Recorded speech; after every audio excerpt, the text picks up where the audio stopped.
Chosen one, anchor your spirit to what I am about to say right now. That restlessness you have been carrying, the one that makes no sense because from the outside everything looks fine, I need you to stay with me. The enemy has been working overtime in the last 72 hours for one reason, and one reason only. He knows what gets released the moment you understand what this season actually is. Because it all shifts from here. The confusion, the spiritual static, the feeling that you are somehow moving backward even when you are doing everything right. It does not end because you finally get it together. It ends because heaven already scheduled this interruption before you ever pressed play. You did not find this message by accident. The algorithm did not bring you here. God did. This is a divine appointment written before the foundations of the earth, and you are standing at the edge of a threshold that is about to change the entire trajectory of what comes next.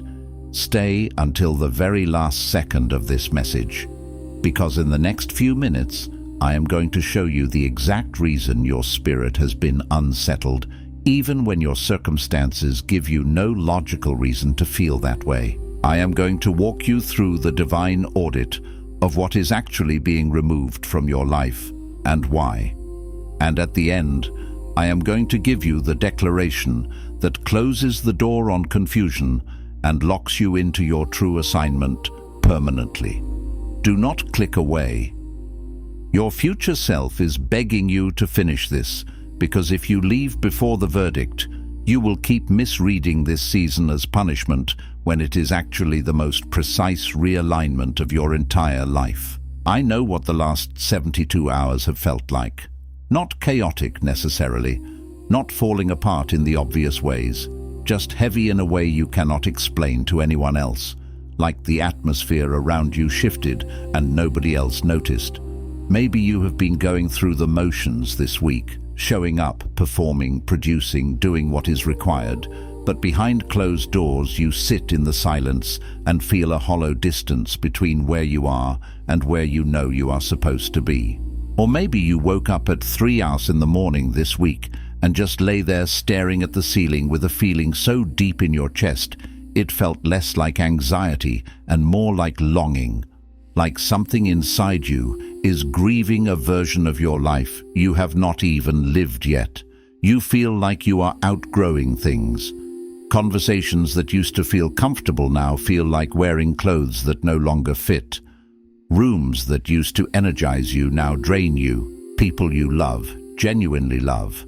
But notice you are no longer moving in the same direction. And instead of that clarity feeling like freedom, it feels like loss.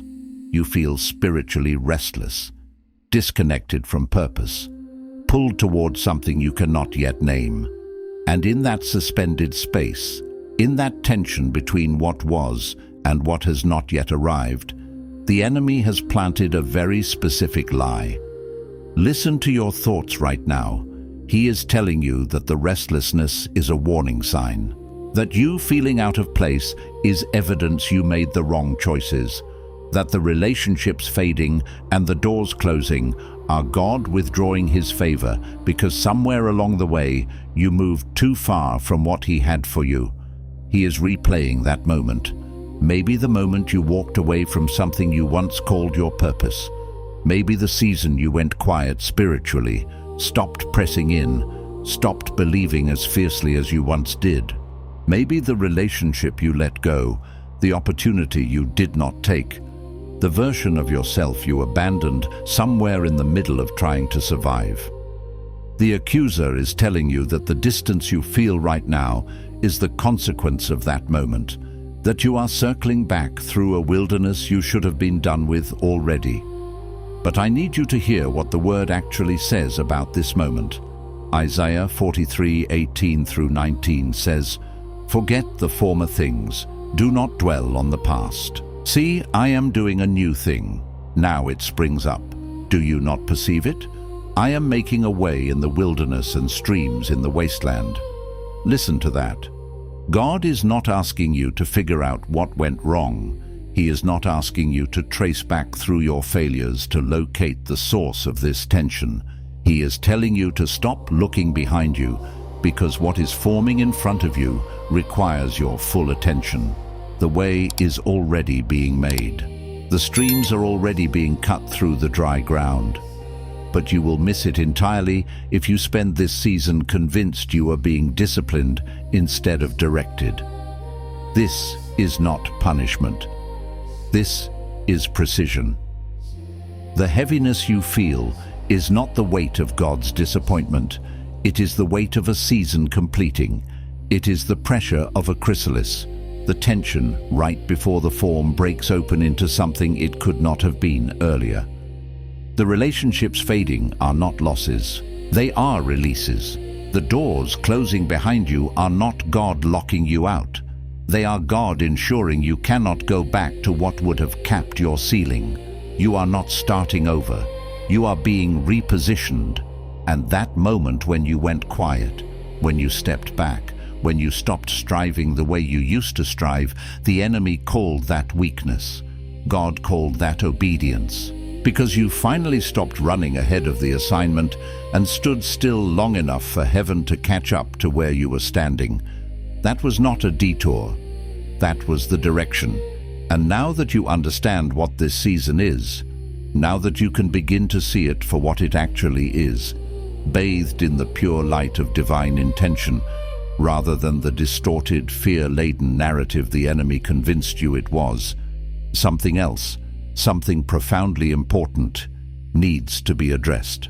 Because truly knowing the truth about your current season, its purpose, its holy design, is only the initial glimmer of dawn on your path. The deeper, more penetrating question that often goes unasked, yet echoes silently in the chambers of your soul, is why your spirit has been so resistant to receiving this truth, to fully embracing this revelation. Why, even in those precious fleeting moments of crystalline clarity, when the divine whispers cut through the noise and illuminate your understanding, something intrinsic within you, a primal instinct perhaps, retreats back into the familiar yet agonizing ache of uncertainty, doubt, and self-protection. Why does the heart, having glimpsed freedom, still cling to the chains of what it knows? And that, my beloved friend, is precisely where we need to courageously go next, plunging into the depths of that resistance. There is a profound spiritual law, an immutable principle of the kingdom that most people, caught in the relentless currents of daily life, never truly learn, never internalize, until they find themselves shipwrecked, metaphorically speaking, deep in the bewildering, often painful, middle of a transition they not only did not ask for, but actively resisted. The law, etched into the very fabric of spiritual reality, is this: God, the master architect of all creation, does not renovate occupied space. He cannot pour new wine into old wineskins. He cannot build the new magnificent structure of your next season while you are still clinging, often desperately, to the dilapidated, outdated dwelling of the old one. This isn't a punitive measure. It's a structural necessity, a principle of divine engineering. And so, before the breakthrough can burst forth like a rushing river, before the luminous pages of your next chapter can even begin to be written, heaven, with precise and loving intentionality, initiates what can only be described as a divine clearing. This isn't because you have failed some cosmic test, not because you fell short of an impossible standard, nor because God is disappointed in your progress. No, not at all. It is rather because the magnitude and purity of the assignment that is coming, the sacred trust being prepared for you, cannot, by its very nature, coexist with the accumulated burdens, the old paradigms, the limiting beliefs, and the self-protective mechanisms that you have, perhaps unknowingly, been carrying. It's an act of grace, a clearing of the path, not a judgment of your past. Consider for a moment the timeless biblical narrative of what transpired when Solomon, a man of peace, was preparing to construct the magnificent temple, a dwelling place for the very presence of God. David, his father, a warrior king whose heart for God burned with an undeniable, passionate fervor, had first conceived of this grand vision. David longed to build this sacred edifice, to leave such a legacy for his Lord. But God, in his infinite wisdom, spoke directly to David, with words that must have been both humbling and deeply revealing. "You will not build this." This divine decree was not delivered because David was disqualified in character or spirit. It wasn't because his fervent love for God was deemed insufficient, or his numerous acts of worship somehow lacking. On the contrary, David was a man after God's own heart. But the reason was far more nuanced, far more profound. What was coming, the very essence of the temple as a symbol of peace and enduring covenant, required a builder whose spirit and hands had not been shaped by the ceaseless, often bloody grind of war. The very experiences that had so profoundly defined David's illustrious life, the relentless battles fought on unforgiving fields, the shedding of blood in the pursuit of justice and sovereignty, the raw instinct for survival forged in countless skirmishes and betrayals. These pivotal life moments were undeniably preparation, but they were preparation for Solomon, his son, and for the establishment of a peaceful kingdom, not for the sacred, unblemished construction of the temple itself. David's entire life, his triumphs and his tribulations, his psalms and his struggles, served as the bedrock, the foundational blueprint upon which this divine vision would ultimately rest. Yet, he was not destined to be the one who got to see the majestic walls rise, brick by hallowed brick, toward the heavens. His role was foundational. Solomon's was consummational. And as you reflect on this ancient story, I can't help but wonder how many of you, listening to these words, are finding yourselves in a similar David season right now. Perhaps you are carrying a vision, a dream, a deep spiritual conviction that feels profoundly real, undeniably God-given, burning brightly within your soul. Yet, you are quietly, perhaps secretly, grieving that you have not been permitted to build it yet, to bring it to tangible manifestation. You might be watching others, seemingly with less experience, less sacrifice, less time spent enduring the arduous tests of the wilderness, step effortlessly into spaces, roles, or opportunities that you feel with every fiber of your being were meant for you. You may be wrestling with an insidious whisper that asks, "Why does someone else get to stand in the very room I meticulously prepared, the blueprint of which I poured my heart and soul into?" This can be one of the most agonizing tests of faith and patience, feeling as though your anointing is being held in reserve, your gifts placed on a shelf, while others seemingly bypass the crucible you've endured. But here is where the spiritual insight goes immeasurably deeper, piercing through the superficial layers of frustration and comparison. What if the waiting, the prolonged period of anticipation that feels like a delay, is not fundamentally about your readiness in the way you have been conventionally defining it? What if it's not primarily about acquiring more skill, or accumulating more faith points, or demonstrating unwavering consistency in your spiritual practices? What if the delay, which often feels like a divine withholding, is actually, and far more profoundly, about the stripping away, the meticulous dismantling of the part of you that would inevitably build this thing, this sacred assignment, for the wrong reasons altogether? Because David, the mighty warrior and poet, could not build the temple, not, as we've established, because he was impure in heart, but because the very ambition, the intense focus on war and survival, the innate drive to conquer and establish, had intricately woven themselves into the very fabric of how he built everything. His hands, though skilled in battle, carried the energetic imprint of striving, of conquest, of proving. And God, in his perfect discernment, needed a builder whose hands were not just clean from the stain of sin, but were, more subtly and profoundly, clean from the energy of striving, from the compulsion to prove, from the need to earn what was already freely given. He needed a heart whose default posture was rest in divine provision, not restless human effort. This deeper work, this delicate yet powerful extraction, is precisely what is being removed from you right now, even in this very season. It is not your intrinsic gifts, those unique talents and endowments God has placed within you. It is not your divine calling, the sacred purpose for which you were created and chosen before time began. And it is certainly not your precious connection to God, which remains steadfast, even when you cannot feel it.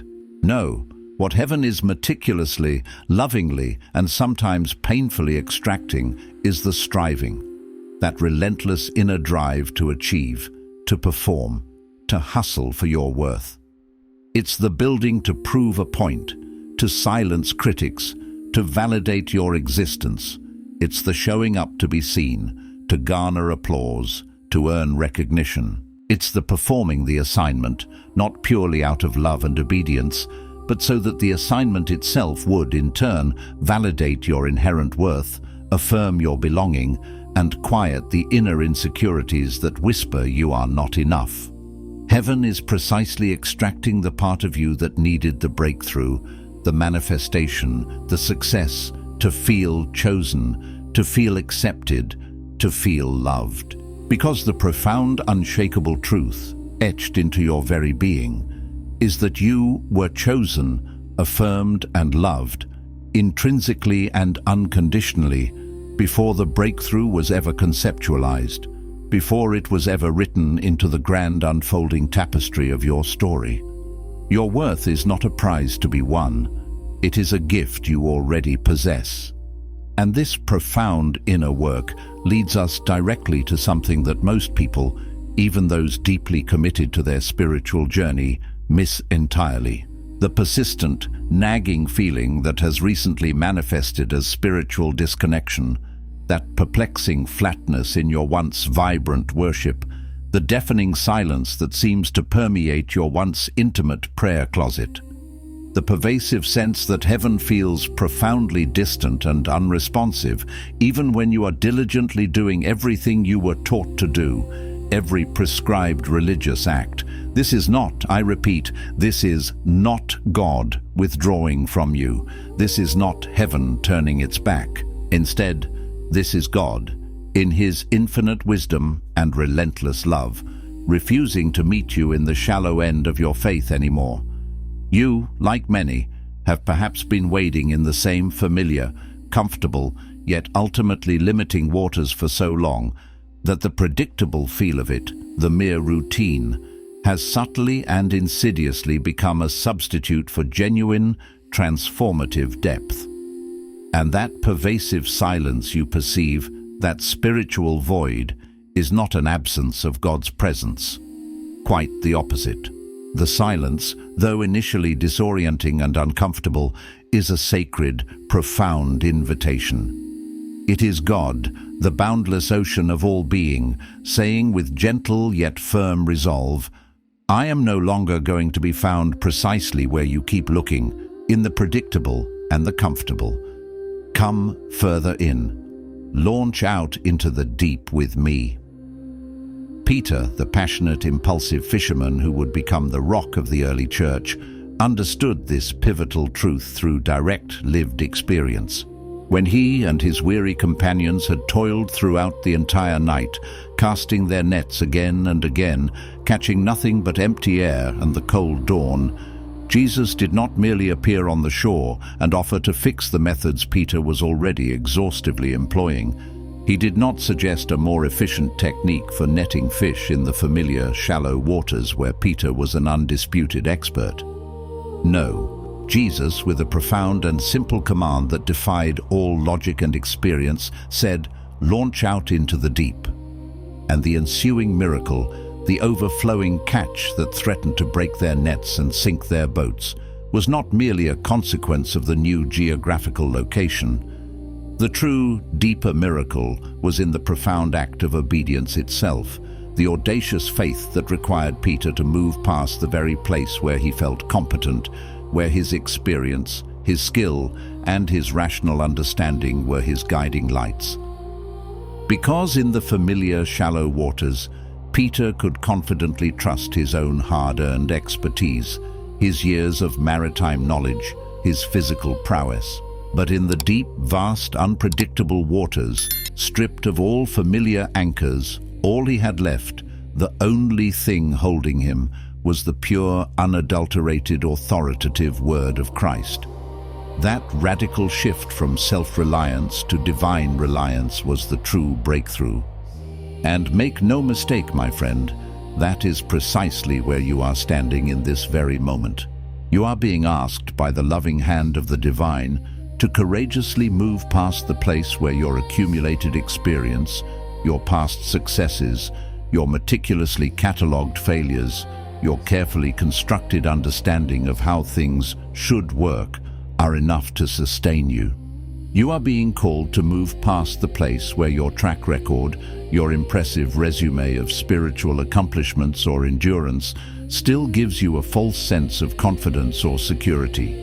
You are being summoned in no uncertain terms into the deep, into the boundless unknown, where the only thing, the absolute only thing holding you, sustaining you, and propelling you forward is what God Himself has irrevocably spoken, not what you have previously produced, not what you have diligently earned, and certainly not what you can intellectually grasp or empirically prove. It is a journey into radical trust. Coming up in just a moment, a revelation that will truly shift your perspective, the hidden agreement, the silent vow you unconsciously made with yourself during your last painful season. The one that, at the time, felt like profound wisdom, a necessary boundary, a mature act of self-preservation. Yet that very agreement has, ironically and insidiously, been the most significant, often invisible thing slowing your forward movement, acting as an unseen anchor in the spiritual realm. Stay with me, for this truth holds the key to unlocking your next step. But first, before we dive into that deeply personal truth, this next point has to genuinely land, has to permeate the layers of your understanding, because before we get there, you need to grasp what has been subtly and profoundly happening in the spirit realm while you have been feeling stuck, stagnant, or disoriented in the natural, tangible world. There is a deeply significant word in Scripture, a profound concept often overlooked: kairos. It is the rich Greek word that denotes not just time, but a specific, appointed, divinely orchestrated, perfect moment in time. This is distinct from chronos, which is the more familiar, linear, and steady march of hours, days, weeks, and years, the measurable, quantifiable passage of time. Kairos is inherently different, operating on a higher, spiritual dimension. Kairos is not merely a segment of time, it is the opportune moment, the pregnant pause, the moment inside the moment, the sacred intersection where heaven, with surgical precision and perfect timing, breaks through the veil into human experience, unleashing divine purpose and power. It is the spiritual crescendo, the point of divine intervention. You, my friend, have indeed been diligently living in chronos. You've been moving through your days, managing your responsibilities, surviving your seasons, navigating the predictable ebb and flow of earthly life. But heaven, with an intricate foresight and a profound, overarching plan, has not been idle. It has been meticulously building and preparing toward a kairos moment specifically for you. And the preparation for such a kairos moment, a moment of divine breakthrough and repositioning, looks nothing, absolutely nothing, like what you would design or expect if you were the one in charge, if you were dictating the terms. It often looks like silence, a profound, unnerving spiritual quietude where answers seem scarce and guidance feels absent. It looks like smallness, a stripping away of external validation, public platforms or grand achievements, reducing your focus to the mundane or the unseen. It looks like the very ground beneath your feet going profoundly quiet, a deep stillness that precedes a seismic shift, a powerful upheaval of what once was. It looks, in fact, exactly like what you have been experiencing, enduring, and mistakenly calling a setback, a delay, or even a divine abandonment. This quiet, this stillness, is not an empty void. It is the fertile ground for your future. Elijah, one of the most powerful prophets in Israel's history, experienced this paradox of divine preparation most acutely. After his monumental, awe-inspiring prophetic victory on Mount Carmel, after the celestial fire dramatically fell from the heavens, consuming the sacrifice and proving the omnipotence of Yahweh, after the humiliating defeat and execution of the prophets of Baal, after the long, agonizing drought finally broke with a torrent of miraculous rain, what did Elijah do? He ran. Not forward into the next victory, not into the waiting arms of celebration, but away in fear and exhaustion. He collapsed, utterly depleted, under a solitary juniper tree in the wilderness, and in a moment of profound despair, he pleaded with God to let him die, convinced his work was over, his spirit broken. And what, remarkably, did God do in that moment of raw human vulnerability? Did God rebuke him for his fear? Did God remind him of the spectacular miracle he had just performed, questioning his sudden lack of faith? No. God, with immense tenderness and understanding, let him sleep. Then, with even greater care, God sent an angel to minister to him, to feed him miraculously with a hearth cake and a jar of water, not once, but twice, because God, in his perfect foresight, knew what Elijah, in his post-triumphal exhaustion, had not yet fully understood, that the next assignment, the next chapter in his prophetic journey, was even greater, even more demanding than the last one, and his physical body and his weary spirit needed to be profoundly restored, replenished, and recalibrated before he could possibly carry its immense weight. The rest was not a pause, it was a profound part of the plan. Rest, in the divine economy of God, is never wasted time, never a sign of laziness or failure. On the contrary, it is always, without exception, a crucial form of preparation. And the season that has felt to you like an unbearable stillness, a prolonged period of quiet inactivity, has been heaven's strategic, deeply compassionate way of restoring what the last battle, the last trial, the last season of intense striving and giving took out of you. You did not, contrary to what your inner critic might whisper, lose ground during this period. You were, in fact, being recovered, meticulously restored. There is a monumental, often overlooked difference between merely retreating in defeat or exhaustion and being deliberately rebuilt by the hand of God. And what may have looked from the outside like a disheartening retreat, a withdrawal from the front lines, has been God, the master builder, meticulously rebuilding the very inner architecture of who you are, reinforcing your foundations, strengthening your spiritual framework, so that it can not only withstand but gracefully hold the unprecedented weight, the new pressures, and the expanded glory of what comes next. This is a season of profound, often invisible, spiritual re-engineering. And this brings us, perhaps uncomfortably, to something that most people instinctively avoid, not out of malice, but because it requires a level of unflinching honesty, a raw vulnerability that is genuinely unsettling. That hidden agreement I alluded to earlier, the silent, insidious vow you made with yourself in the crucible of your last truly painful, deeply wounding season. Here is what it sounds like, disguised in the cloak of rationality. It sounds like profound wisdom, born of hard-won experience. It sounds like setting healthy boundaries, a necessary act of self-preservation. It even sounds like spiritual maturity, a prudent acknowledgement of past mistakes.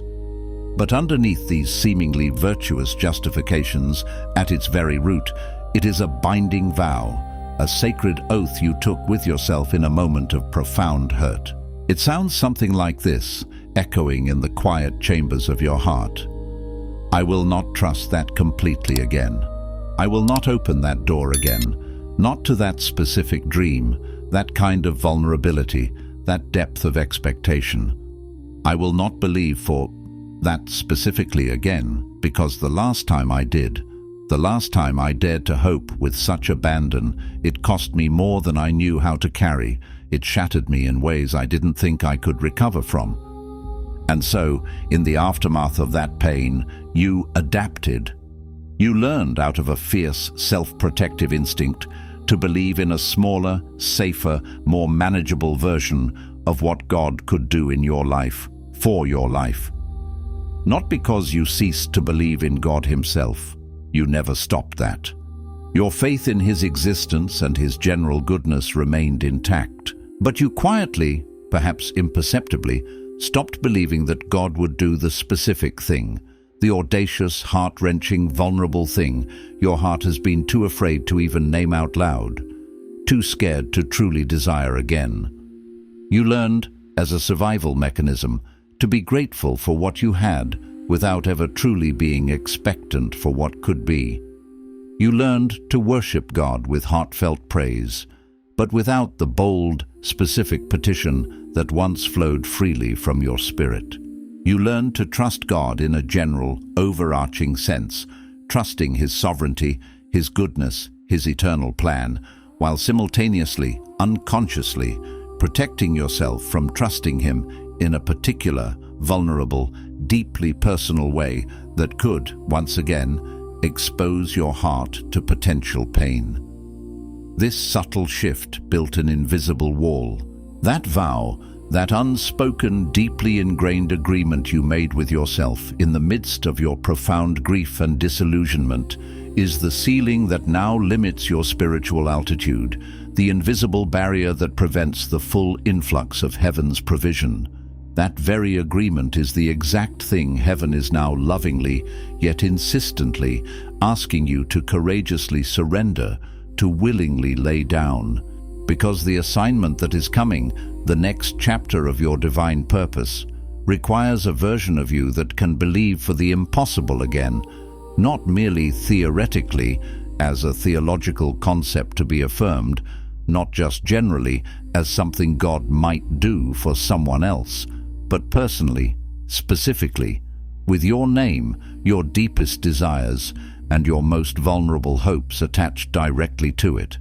It requires a heart unbound by past hurts, daring to dream again. But let me challenge you with something even deeper, something that often escapes our conscious awareness.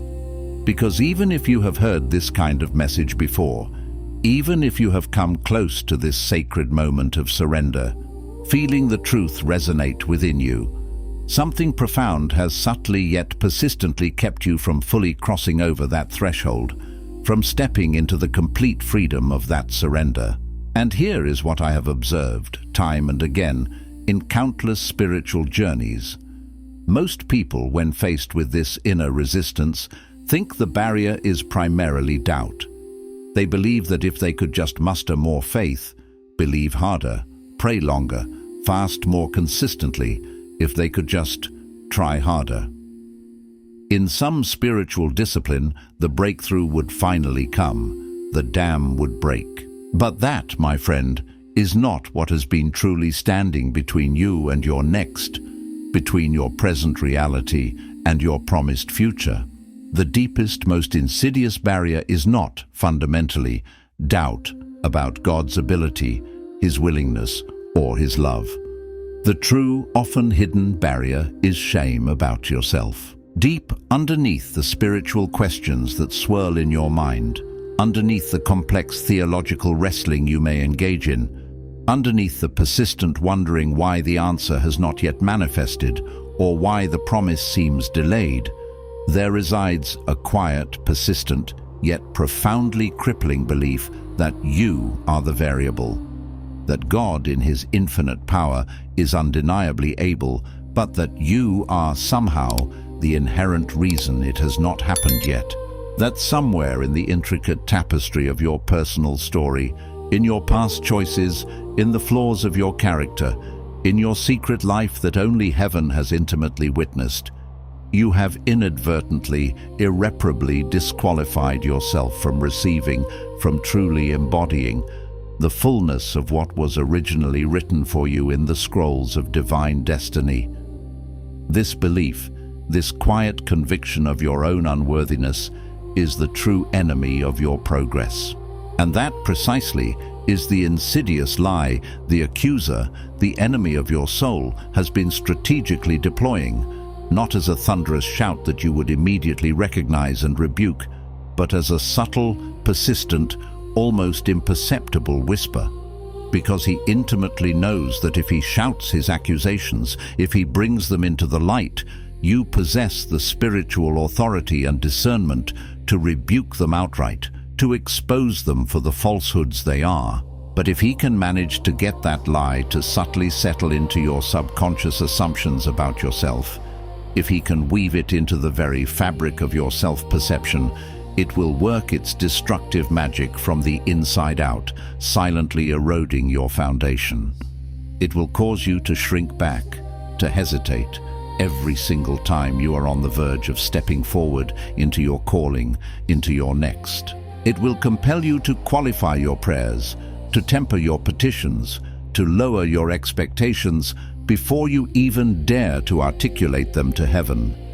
It will make you quietly grateful for far less than what was genuinely promised, because a deep, unexamined part of you has come to believe, perhaps unconsciously, that the full, audacious promise was never truly for someone like you, someone with your past, your imperfections, your perceived shortcomings. Coming up next, a truth that will turn this lie on its head, an unexpected revelation about why the very thing you are most ashamed of, the part of your story you wish you could erase, may actually be the precise, divinely intended material God has been patiently waiting to use, not just for your healing, but for your most powerful testimony. Do not go anywhere. This is a game changer. Because here is what you need to profoundly understand about the grace of God before we even begin to unpack that liberating truth. Grace is not merely a spiritual covering, a convenient cloak that passively hides your failures, your flaws, your secret mistakes from God's all-seeing, omniscient gaze.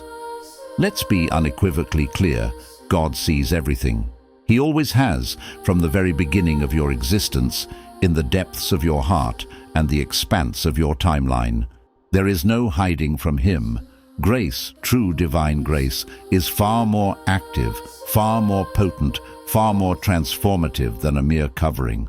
Grace is the active, dynamic power that takes what the enemy maliciously meant for your utter destruction, what he intended to be your downfall and your shame, and powerfully, miraculously reroutes it, transmutes it into the very material, the raw, refined substance God skillfully uses to construct your most compelling, most potent, most liberating testimony.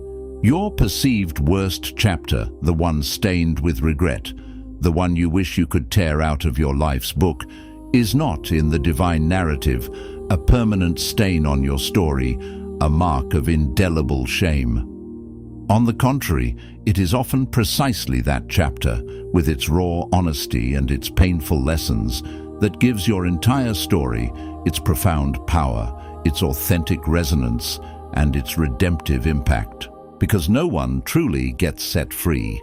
No one's spirit is truly ignited by hearing about how a perfect person flawlessly stayed perfect, untouched by struggle or brokenness. People get truly set free, their chains broken, their hopes rekindled, when they hear about how a broken, flawed, struggling person was intimately met by divine grace and miraculously made whole, transformed from the inside out and used powerfully despite their past. Consider the awe-inspiring journey of Moses.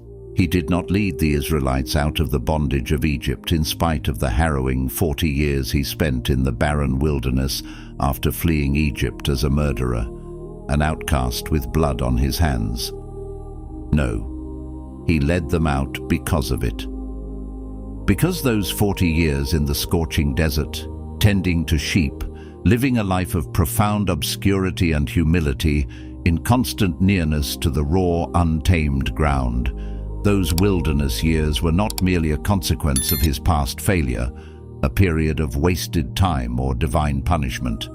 They were a meticulously designed curriculum. Those decades meticulously dismantled everything in Moses that had been built, cultivated, and ingrained in him during his privileged upbringing in Pharaoh's opulent palace. They systematically removed the Egyptian from him, the pride, the self-reliance, the hot temper, the worldly ambition, the need for control, the royal entitlement. They stripped away the false identity of a prince so that the true, humble, God-dependent deliverer could finally emerge, purified and prepared. And what looked from the outside like a wasted season, a painful exile, or merely the natural consequences for his violent failure, was actually the precise, divinely orchestrated preparation, the essential training ground for the most significant world-changing assignment in the entire history of Israel. Your wilderness, my friend, was not a consequence of your failings. It was a curriculum, carefully designed by the divine hand, for your elevation. And now, here is the part, the ultimate truth, you might not have seen coming, the part that, if truly received, reframes absolutely everything you thought you knew about your current season and your spiritual journey. Because everything I have spoken up to this very moment, every concept, every metaphor, every scriptural insight, has been meticulously building toward this profound, pivotal realization. And while most people, rooted in their conventional understanding, are simply not ready to receive it, I believe you are. Precisely because you have stayed, because your spirit has leaned in, because you have endured the uncomfortableness of confronting these deeper truths. The fundamental thing that has truly been blocking you, that invisible yet unyielding barrier, is not primarily fear, though fear has certainly been a powerful presence. It is not fundamentally shame, though the accuser's whispers of unworthiness have been real and persistent. And it is not at its core unbelief, though your faith has undoubtedly been tested and stretched. While all of these are real, and they have been acutely present in your journey, they are not the root, the foundational obstacle. The deepest, most pervasive root is this, and let it penetrate your spirit.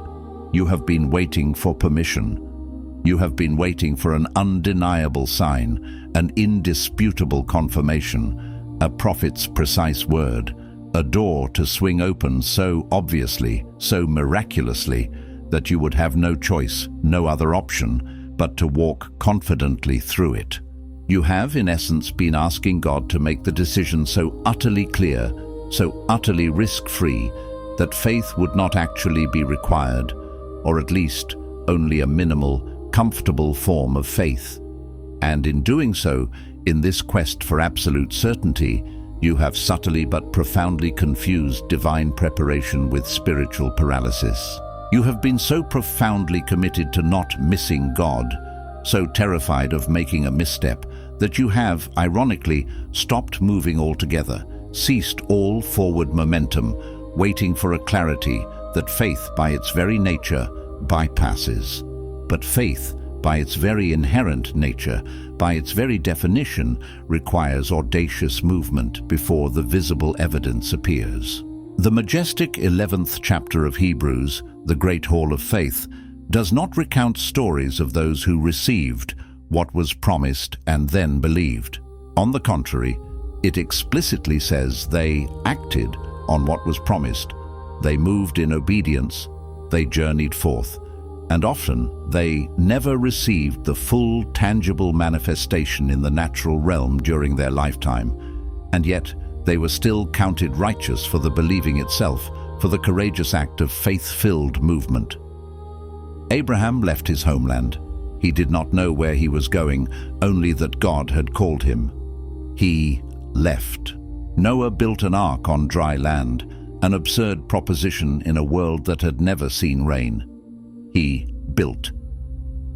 The disciples were called by Jesus while they were still deeply engrossed in their familiar, secure livelihoods, still holding their fishing nets, still collecting taxes. They dropped them. They did not wait to fully comprehend the entire assignment, the complete picture of their destiny.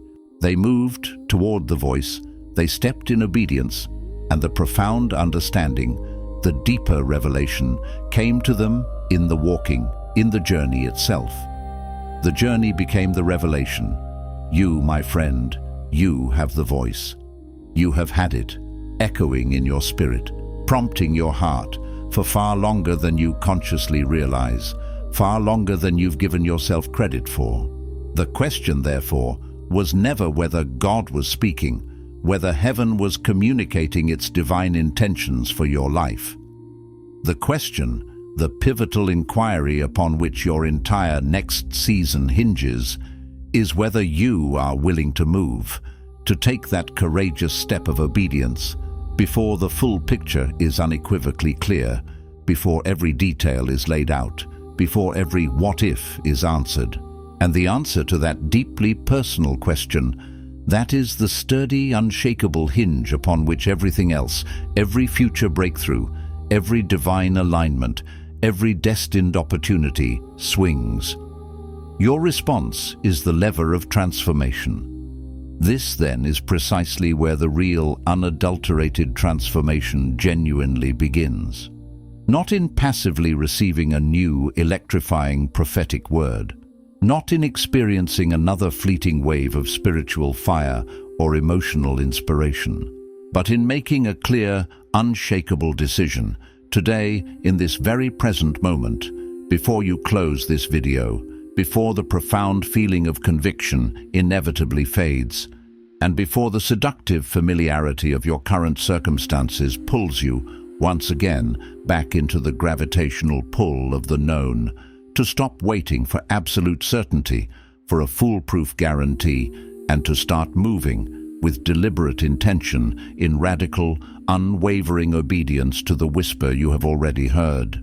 Because the threshold you are standing at right now, the precipice of your next season, is not passively waiting for your perfect readiness, for you to have every skill polished, every doubt vanquished, every question answered. It is, with divine impatience, waiting for your response. And that response does not have to be loud, demonstrative, or dramatically visible to the external world.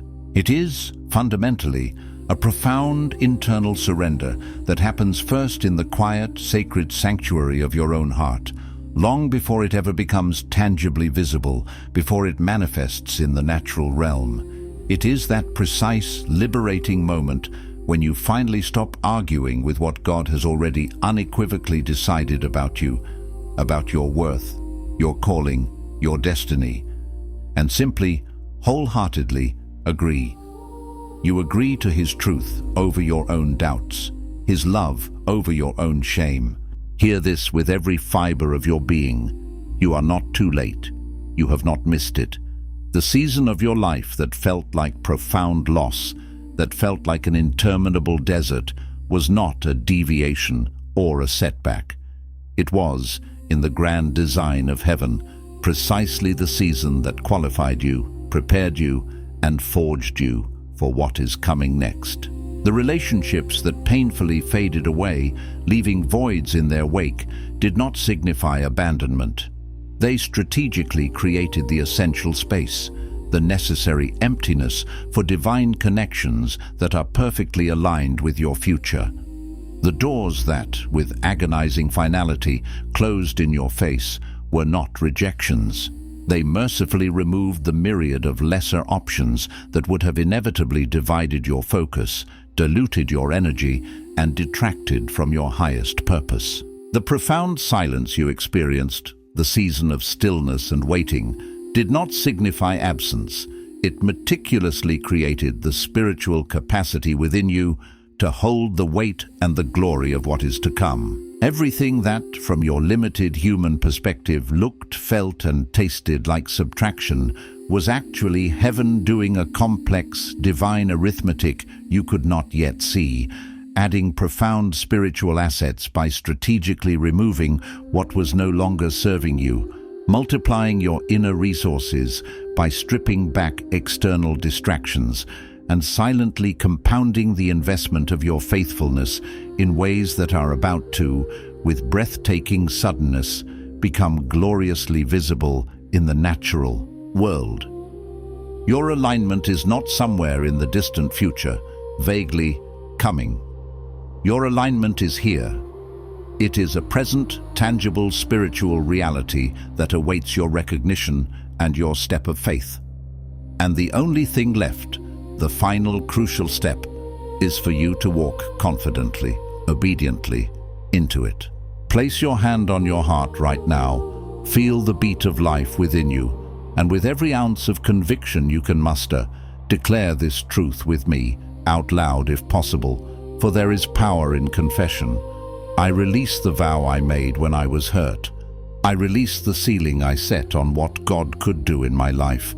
I release the shame I have carried about the chapters I wished looked different. I am not disqualified. I am not forgotten. I am not behind. I am exactly where heaven needs me to be, for what heaven has already prepared for me. I break agreement with every lie that told me I was the variable. I break agreement with every whisper that said the full promise was for someone else. I declare that my wilderness was a curriculum, my silence was preparation, and my stillness was not retreat. It was the ground being made ready. I move forward today not because I have all the answers, but because I trust the one who does. I am chosen. I am called. I am covered. And what God has written for my life, no delay, no detour, no enemy, and no version of my own fear can erase. It is already done. The victory is secured, the breakthrough established, and your future sealed in the heart of God. Now, if this message reached you today and something profound in your spirit shifted, something broke open within you while you were watching and listening, do not let it stop here. Do not let this moment be merely a fleeting inspiration. Share this with someone who is currently in the middle of a challenging season they are profoundly misreading, someone who is calling their struggle an ending when it is, in fact, a powerful, divine repositioning. Leave a comment below and tell me what broke open for you today, because your authentic testimony in the comment section becomes someone else's permission to believe, someone else's blueprint for hope. And if you are not subscribed yet, do it now, because what is coming in this channel is not just content, it is continuation. It is the unfolding narrative of truth and transformation. And you are going to want to be here for every single piece of what comes next.